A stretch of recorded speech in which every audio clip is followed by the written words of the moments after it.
Hello and welcome. My name is Martin Scott. I'm a principal consultant at Alula, and I appreciate you joining this webinar today. Alula has been working remotely for all of its 30-year history, and we are really excited to share with you some of the tips and the tactics that we use to deliver impactful and engaging remote presentations.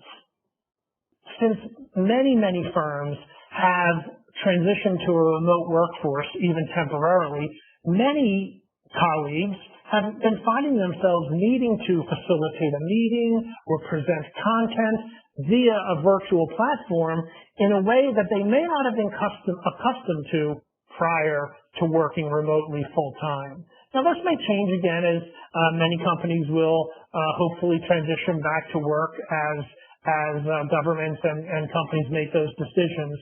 But this ability and this skill of delivering in a virtual environment is one that you can take with you right now and use today and continue to grow and hone this capability as you grow in your career and develop as a professional.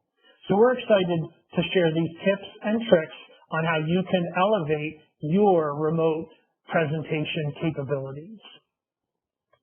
So the first thing that we want to do is plan. Going into the presentation with a solid plan is crucial to get the results that you want for an engaging and impactful presentation. First of all, know your content. Have an understanding of what's coming so that you can anticipate before it appears on the screen of your viewer what they're about to see, and you can begin to form and shape your dialogue toward what is coming in addition to the point you're making now. Know your delivery platform. Now, there are many delivery platforms out there. We're using one right now. There are others we could have chosen. This is one of several that our company uses, and your company may have aligned on a single platform or may allow for choices among digital delivery platforms. However, and importantly, whichever one you're using, do your best to know that platform really well. Do your best to understand its functionalities and its capabilities so that you can leverage it to present the most engaging and informative presentation that you can. Lastly, you want to record your sessions for later viewing for those who may not have been able to join you. Now, we're recording this session, and it's important at the beginning of this session that you disclose that to your participants. So we're relatively early on in this segment today, and we are recording this. And if you were a live audience of mine, and I have several colleagues on the line with us right now, it's important that they understand that. And secondly, it's also important with regard to recording that you follow any of your internal policies or procedures or permissions that may be required by your firm around the recording of webinars. So that's the first element around planning. The next is to really be prepared with your technology. So the technology is the vehicle, is the modality to get your message across. So you want to make sure that you're really prepared and solid here. So first of all, to the best of your ability, use wired headphones. You can see that I'm using my wired headphones plugged directly into my laptop, and that gives me the best connection. It eliminates one point of potential static, potential breakdown if I were relying on, as an example, a Bluetooth connection. You want to use wired internet. So you may or may not be able to see, I'm connected here on my wired Ethernet. Now, many of us have great Wi-Fi. I have fabulous Wi-Fi here in the house, and that would be great. But it's really important when I'm delivering an important presentation like today that I go the extra step and use wired Ethernet for that really solid internet and consistent internet connection. Next, you want to use wired power. Certainly our laptops, our tablets, whatever devices we're accustomed to using, they all run on battery power, but we just want to avoid the unfortunate situation of being in the middle of an important presentation delivery, and then have your device go into low power mode or in a worst case scenario actually shut down because you have run out of battery. So you may or may not be able to see it, but I'm hardwired in on power here so that hopefully we're ready to go through this entire presentation. And lastly, you want to test your presenter's audio. Now, I'm not going to show you that because, take my word for it, I did it with my colleagues on the line before we began this recording. So let's continue on how to continue to create and deliver really impactful virtual presentations. First, you want to get your housekeeping out of the way. Make sure that you tell everyone and you invite everyone to use their video. Now, certainly in today's day and age, when many of our colleagues and ourselves are on meetings after meetings after meetings over the course of an entire day, there could be video fatigue, and that's okay, and you want to respect that.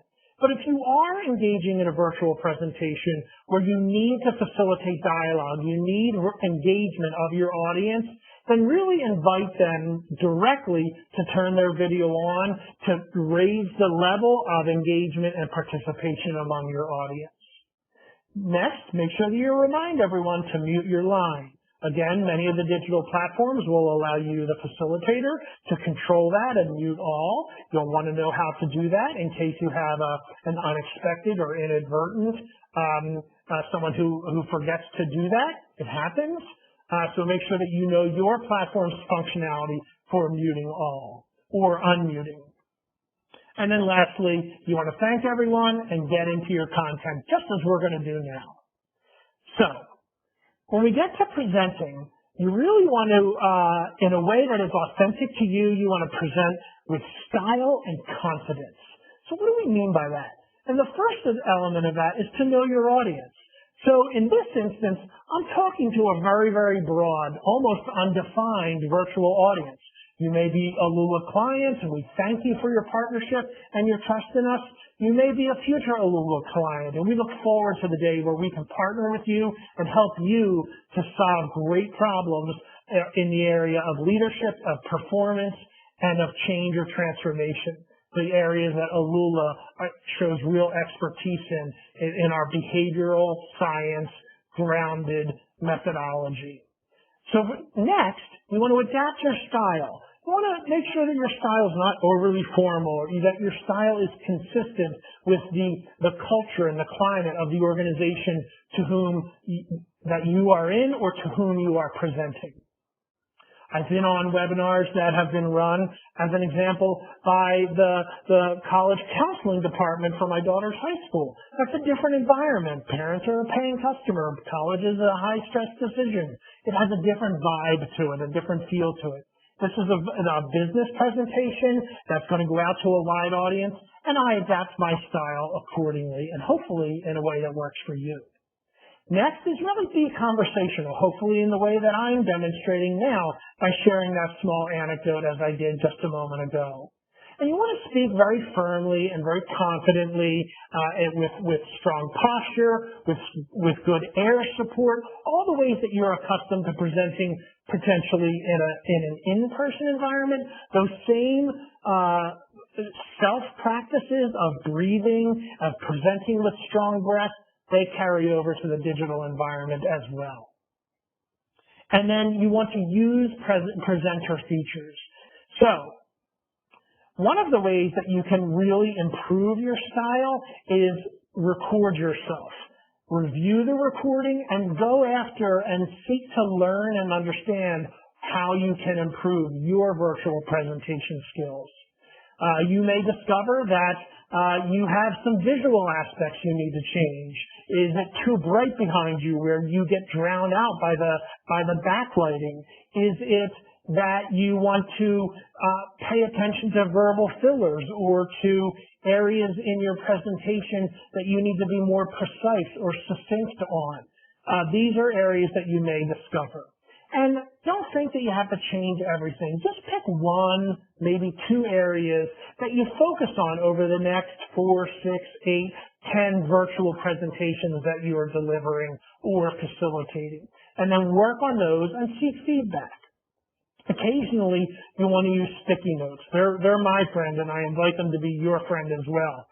So I have two sticky notes here. One that says record, because I needed to remember at the beginning of our presentation to record. And I have another one that I'm going to keep here, and it tells me to breathe and to go slow. And hopefully I'm doing that for you so that I'm presenting in a slow manner, in a conversational tone that helps you to hear and to understand me and to absorb what I'm saying.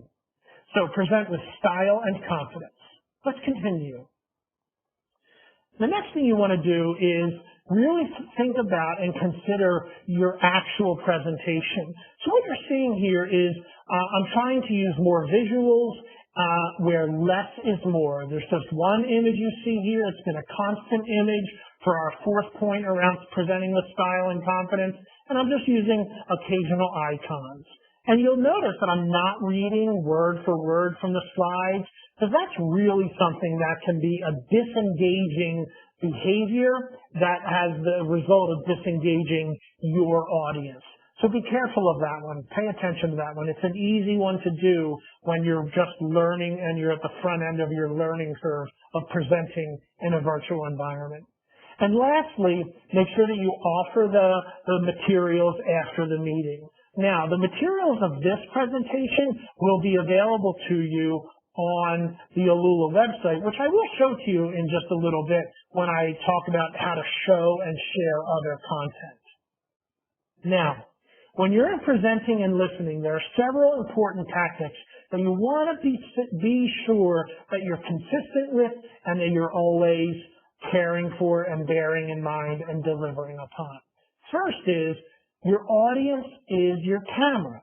So hopefully you've noticed that my eye contact has been with the camera of my laptop. I actually make my hand gestures to the laptop camera because you, the watching viewer, you are my audience, but for the moment my connection to you is my camera. Now occasionally I do glance over to my notes to make sure that I'm hitting my important points, and that's fine. It's very, very natural. And you want to do that, but make sure that you don't lose sight of the fact that your camera is your audience. So stay paying attention to your camera and anticipate questions. Like sometimes you'll, like the question I anticipated or I gave you a sneak peek on audibly when I said a moment ago that I'm going to show you how to go over and share other presentation like when I share the Alula website to you. So sometimes you'll get questions on that. And then lastly, you want to make sure that you pause for questions. Pause where it makes sense. Now, since this is sort of a one-way delivery virtual presentation, I'm not going to pause for questions in this, but I encourage you to make sure that you do and plan out where it makes sense to do that, or where it makes sense to invite your audience to hold their question so you can conclude your train of thought, get your final point out, and then return for questions. Now, facilitating discussions can be really challenging in the virtual environment, but they're really important to bring people into the discussion, and there are a few important tactics that you can leverage to really elevate how you facilitate virtual discussions. First of all, if you want to alert others to what's coming. So this is an example of where if you know your audience, and let's say for conversation purposes, that this is a national webinar of a company that of the Alula consulting firm, and I know that we have folks in Australia. I know that we have folks in Eastern Europe. We have folks on the west coast of the United States, in the central part of the U.S. and on the east coast of the U.S. and Canada. So I might say when I'm doing a round robin, perhaps I want to take roll or just do a check mark through the roster because I'm expecting certain groups to be represented or individuals to be represented. I might say something like, we're going to take a quick head count just by geography, and we're going to go west first in the U.S., then we'll go central in the U.S., then we'll go east in the U.S., and when we're done the U.S., we're going to go to Europe, and then we're going to go to Australia. So what I've done is I've alerted people so that they can cognitively know, okay, my point's coming up soon, and as I'm giving the directions, that first group has time to prepare. That's why you want to alert people. Next, if you want to assert your role as the presenter, now when you get an engaging dialogue, which for the sake of what we're doing today, is kind of hard to mimic. But if you get an engaging dialogue, you may need to assert yourself, and it could sound something like this. It might sound like, Jamie, we're going to take your comment, and we're going to take Lauren's comment, and then we're going to pause for questions. That's one way where, as a facilitator, I might assert myself. Alternately, it might sound like this. Steve, let's finish with your comments, and then I just want to toss it back to the group to hear from some people who we haven't yet had the opportunity to hear from. And that alerts people, again, that I'm going to be coming to people who may not have yet spoken up.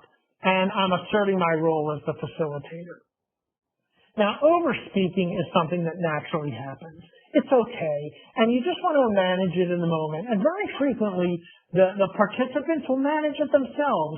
One will defer to the other, and suppose I inadvertently overspeak my colleague Mindy. I might say, Mindy, you go. Or she might say, Martin, my point's taken care of, you go. And that's fine, and we move on. Sometimes the facilitator may need to interrupt and say, first, let's hear from Jackie, and then we're going to hear from Mike, and then we'll continue with our conversation from there. And you might need to sort out the overspeaking, which can inadvertently happen.